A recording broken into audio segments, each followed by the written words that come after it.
Governor साहब ये बताइएगा क्या समझते हैं किस तरीके से सूबे के हालात बेहतर हो सकते हैं, क्योंकि पीपल्स पार्टी तो हमें बड़ी विलिंग दिखाई नहीं देती। बात ये नहीं है कि कौन विलिंग है कौन नहीं है। मुझसे, मेरी पार्टी से मेरा वोटर सवाल करेगा। मुझे अपने वोटर को मुतमईन करना है उसके मुताबिक, और जो जनरल इश्यूज़ हैं, बुनियादी इश्यूज़ हैं, उस पर तो सभी को मिल के काम करना।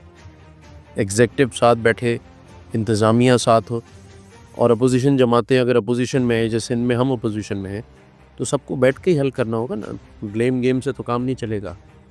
इसमें तो कोई दो राय नहीं है कि कराची लियारी हो या लियाकताबाद हो, दोनों की एक जैसी हालत है, और दोनों की आवाम मुंतज़िर हैं कि कोई मसीहा आए और उनके लिए काम करे।